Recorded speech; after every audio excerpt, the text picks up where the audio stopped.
He set you apart to be salt in this world, to amplify people's taste, to affect, to awaken their senses to God. Luke chapter 14, beginning in 34 down through 35. Yes, it is a very short text this morning, but hopefully, as you will see, there's much to be said about these two verses. There's much wisdom. In fact, there's infinite wisdom in every word that ever has proceeded or will proceed from the mouth of God. And it would serve us well. It would behoove us to pay attention to it and to dig deep, because we will never dig out all of the riches of God's Word. His depths are infinite. And there's infinite value here.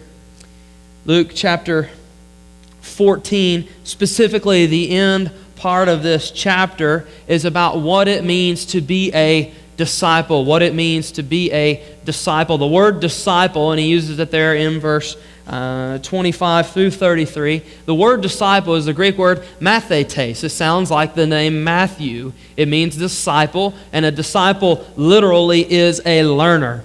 Disciple is a student, a pupil. And in the end, and above all, a disciple is an imitator. What is the highest goal of a disciple in that relationship? It is to be like the master. And Jesus is talking to disciples whose end goal is to be like the master. And the first thing that he tells us, he talks to us about the affections of a disciple, the attitude of a disciple.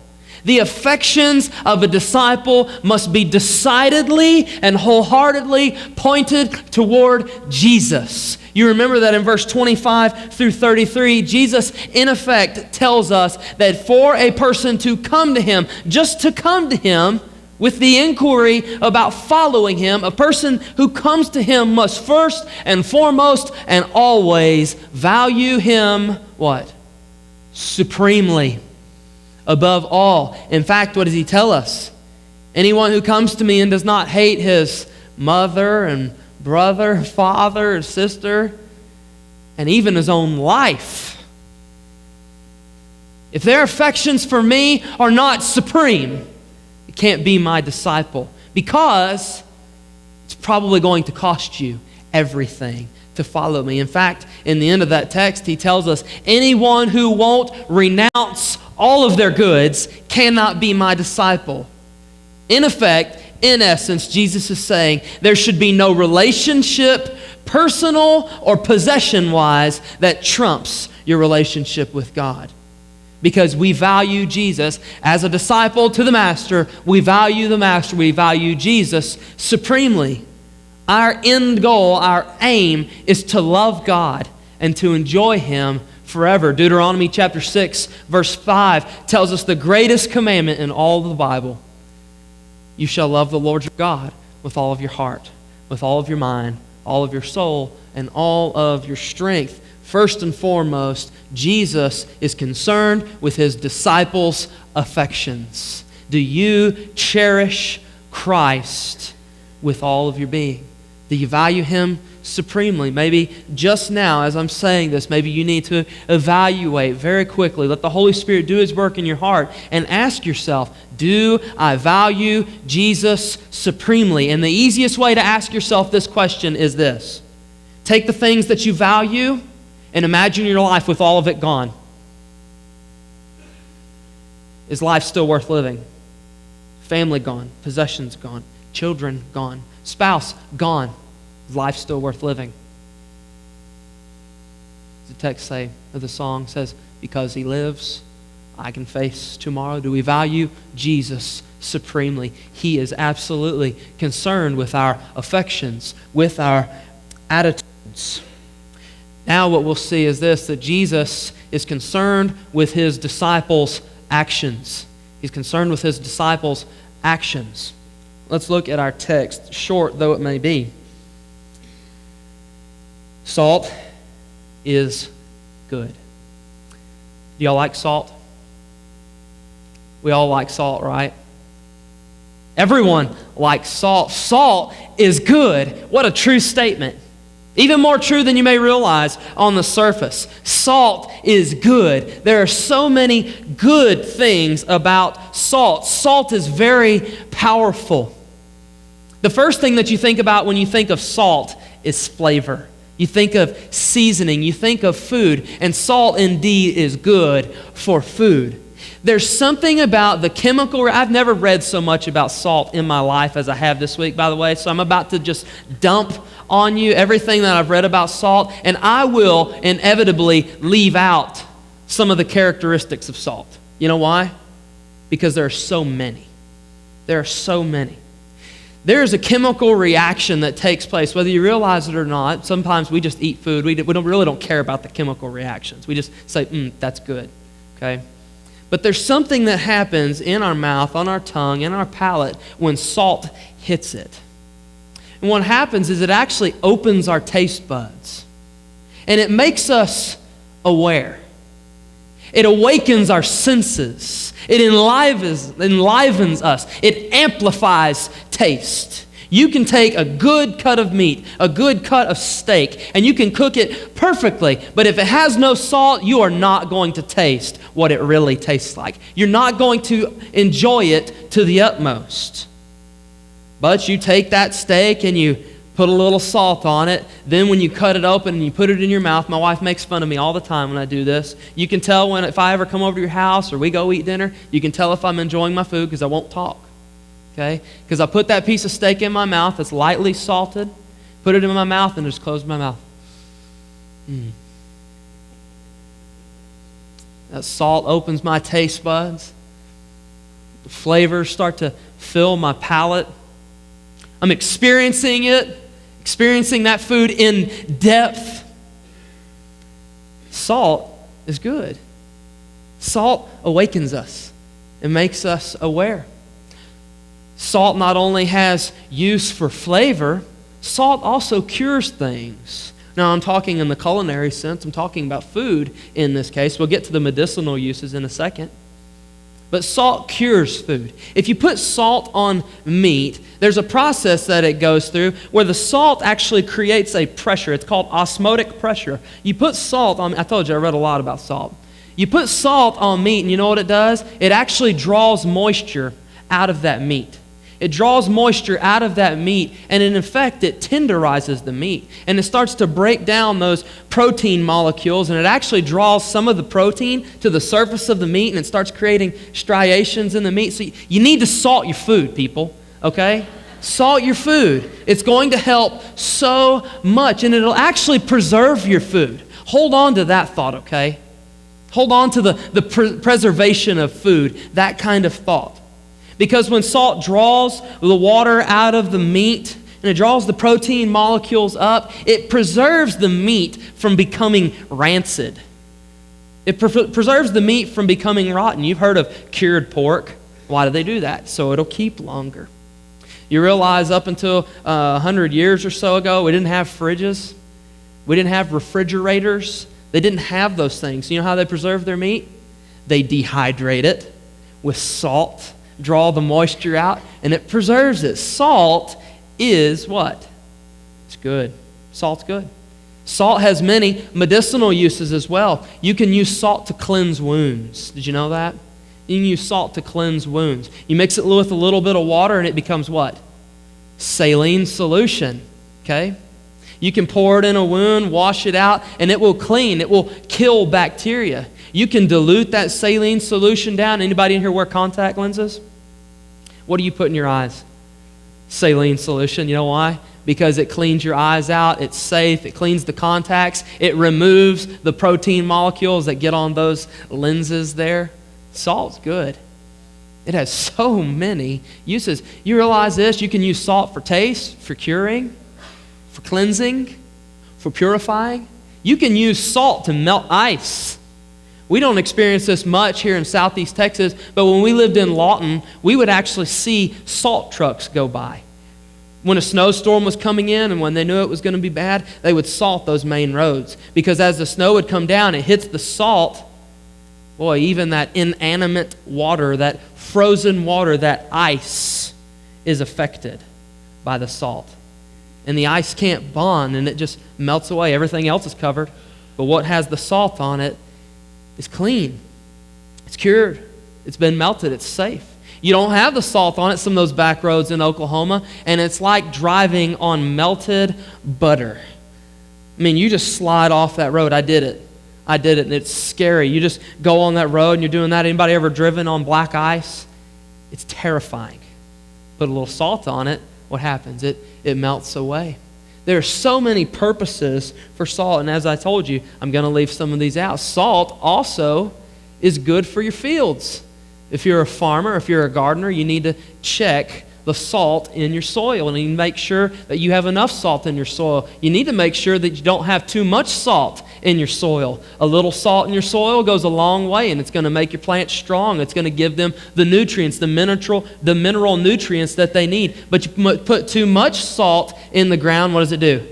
It's going to burn the plant.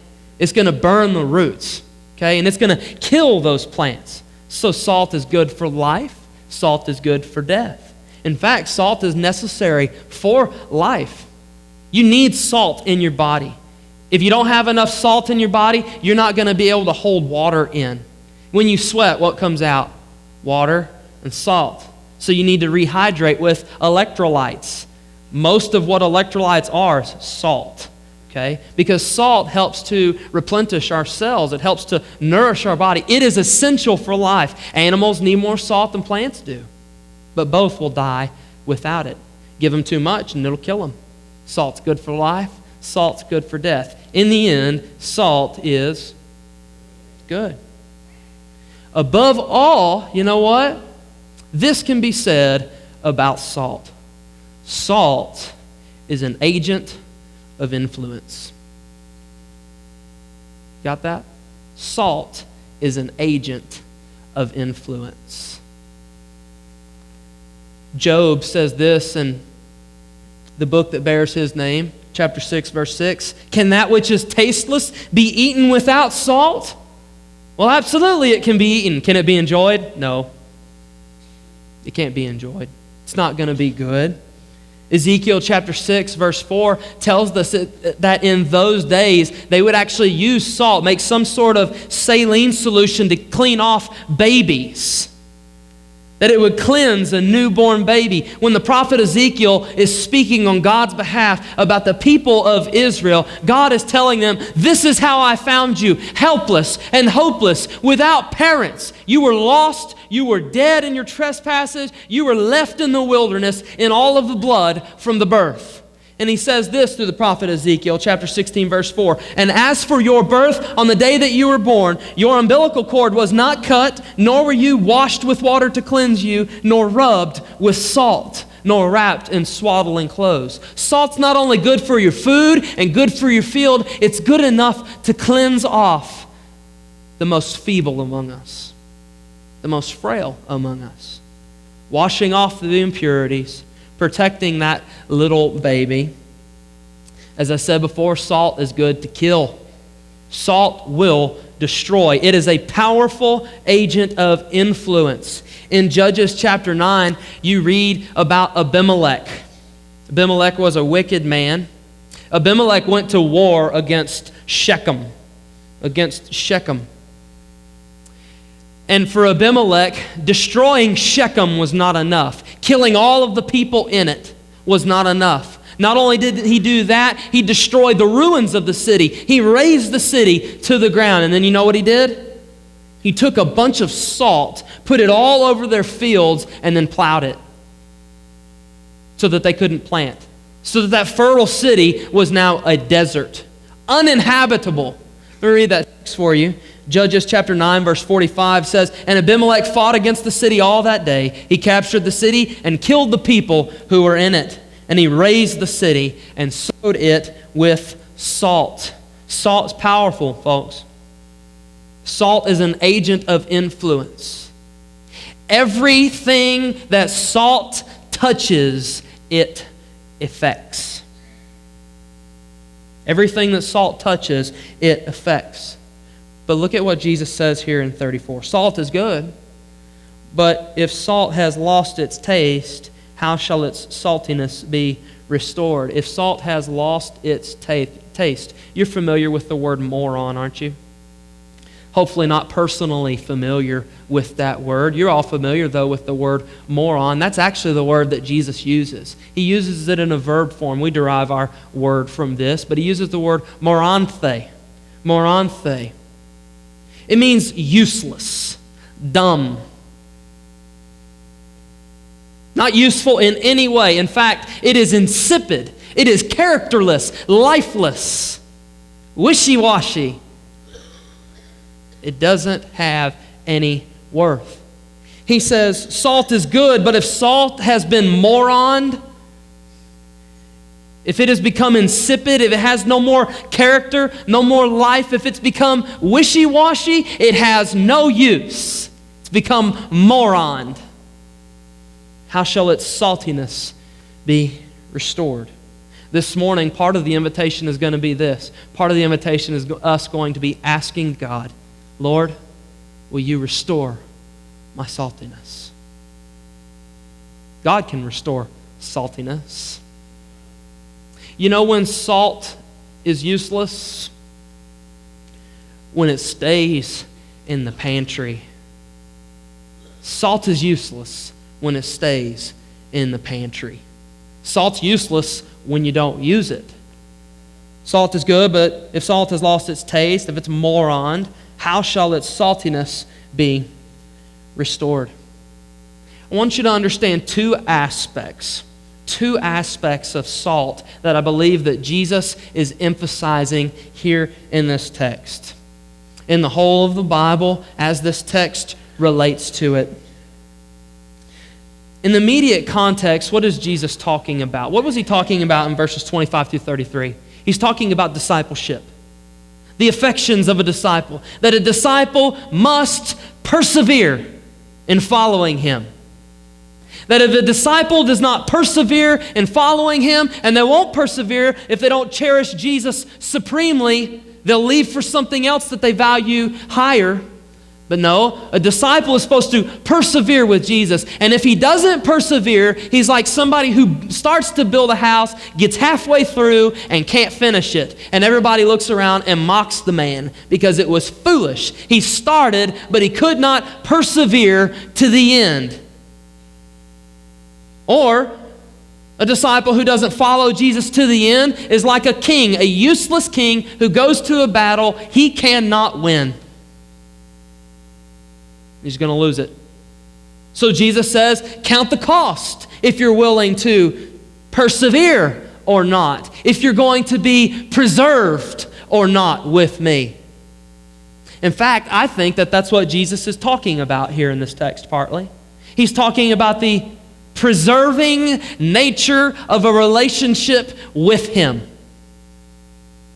In Numbers chapter 18, verse 19, we read that the sacrifices in the Old Testament had salt sprinkled on them. Before they would offer them, they would sprinkle salt on them. And it was called a covenant of salt. You know what that salt represents for them? It represents being cured. It represents preservation. It represents enduring. It's saying this, God, this offering that I give to you is symbolic of my commitment to you. It will persevere. It will be preserved, just like the food that we preserve with this salt. We sprinkle salt on our offering because we will endure with you. So Jesus says salt is good, but if salt loses its preservation power, if it loses its perseverance, it's useless. In fact, he says this in 35, it is of no use either for the soil or for the manure pile. It is thrown away.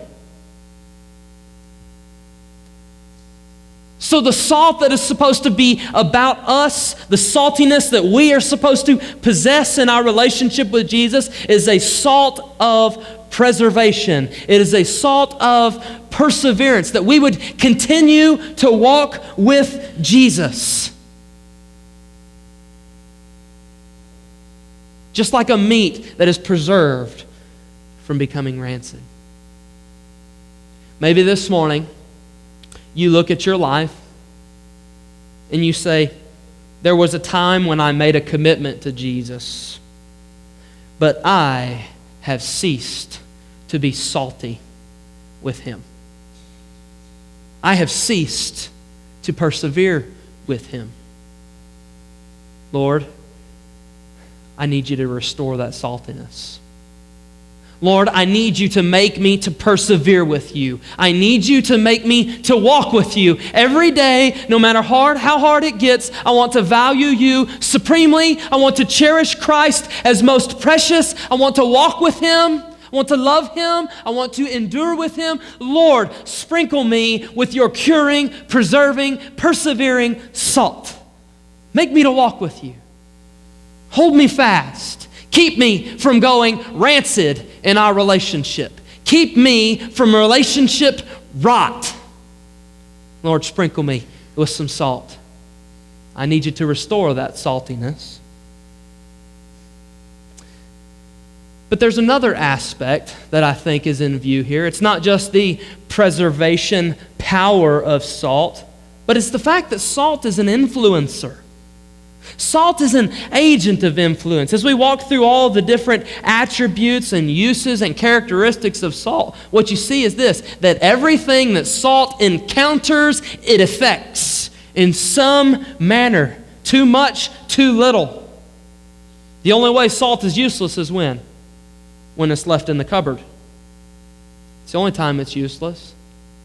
But I think Jesus is in part talking about salt as an agent of influence. In Matthew chapter 5, verses 13 through 16, Jesus says as much. He talks about the actions of a disciple, that we are to influence the world around us. In fact, he tells us this in Matthew 5, verse 13. He says, "You are the salt of the earth."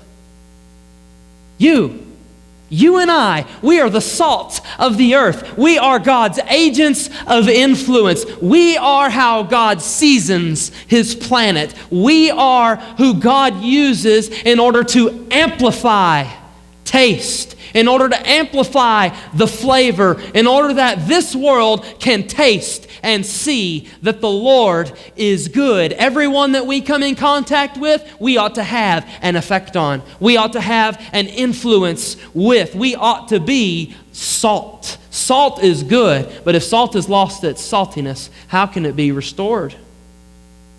Salt is good. Do you have an effect on the people you come in contact with? Some people, quite frankly, I had some people come to me after the first service and said, "Brother, sometimes I'm just a little too salty."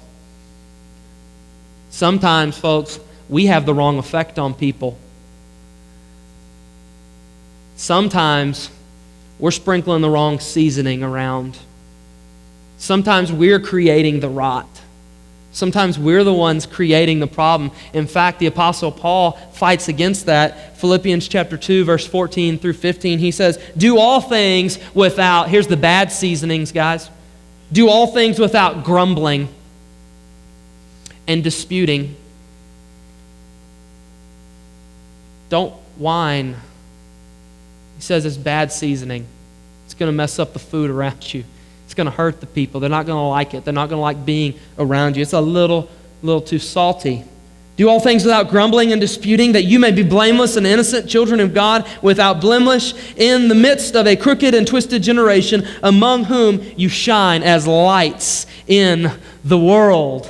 Jesus says we ought to be the salt of the earth, the light of the earth. In fact, he says, again, Matthew 5:13 through 16, "You are the salt of the earth, but if salt has lost its taste, how shall its saltiness be restored? It is no longer good for anything except to be thrown out and trampled under people's feet. You are the light of the world. A city set on a hill cannot be hidden, nor do people light a lamp and put it under a basket, but on a stand, and it gives light to all in the house. In the same way, let your light shine. Let your salt be salty, folks. Let your light shine before others so that you have an effect. You have an influence so that they may see your good works and give glory to your Father in heaven." Folks, Jesus has not set you apart to be a sanctified saint that sits. He sets you apart to season people.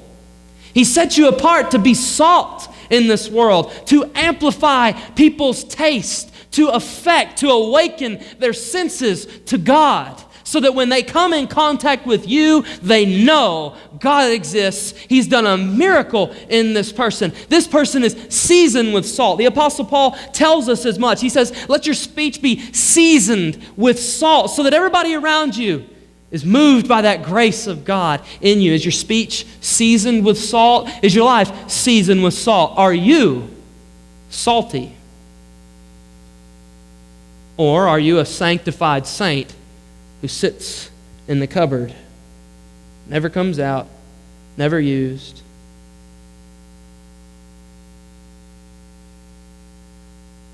That kind of salt that just sits in the cupboard or sits in the pew, folks, that kind of salt's not good for the soil, and it doesn't even enhance the manure. Not my words. That's Jesus. Okay? It's Jesus. It is of no use either for the soil or for the manure pile. Have you lost your saltiness? Do you affect people around you? You know, many times in social situations outside, it's easy to be salty in here, folks. It's easy, okay? This is kind of like the ocean in here. Out there's fresh water. It's a little harder to be salty out there. It's a little harder to detect the salinity in the world. You got to actually try to be salty. You actually got to get the salt shaker out of the cupboard there. You know, many times in social situations outside of this building, outside of this fellowship, we don't want to be salty. We don't want to influence things. We don't want to stand out. We don't want to make waves. We don't want to create ruffles. We don't want to upset anybody. But folks, people need their tongue to tingle with the salt of the gospel. They need their senses awakened to God. And maybe what they're saying needs a little light shine on it, needs a little salt sprinkled on it so they see that it's wrong and they see that they need God. We are the salt of the earth. We are the light of the earth, Jesus tells us.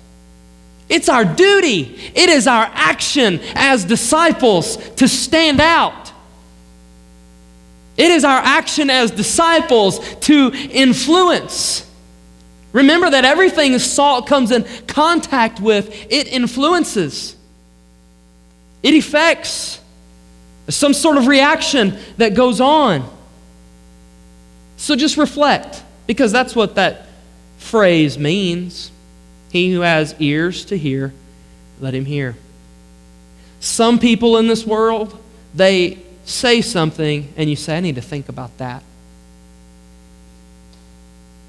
And since we're using culinary terms, you let that thought marinate.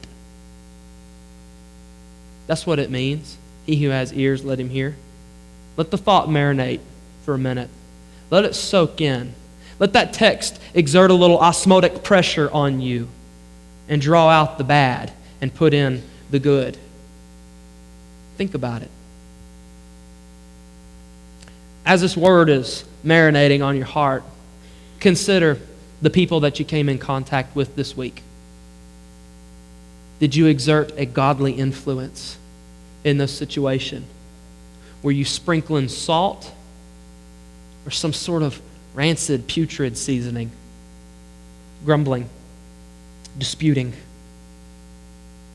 Or were you salt? Were you light? Did you awaken somebody's senses to God? Did you talk about the things of the Lord? There's a wonderful example that I have to point out, and it's an example right from the midst of our church. In the first service, many of you know Tom and Sandra Pullig, I know. Tom is in the nursing home right now. He's being cared for 24 hours out of the day.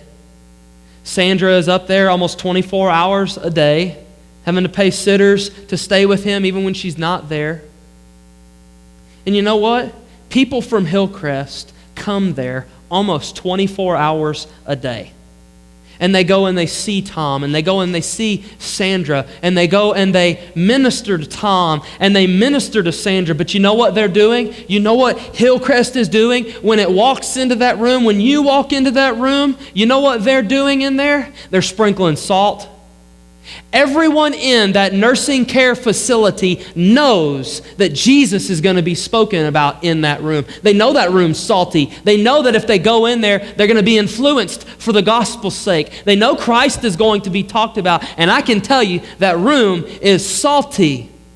It has not lost its influencing nature. It is an agent of influence. Folks, let Jesus be on the tip of your tongue. Let Him be in your actions. Do not hide in this world. Don't keep your salt on the shelf. Let your seasoning be restored. Let your saltiness be restored. Ask the Lord, Lord, help me to be salty. Help me to influence people for the gospel's sake. Help me to awaken people's senses to the good news of Jesus. Lord, would you restore my saltiness?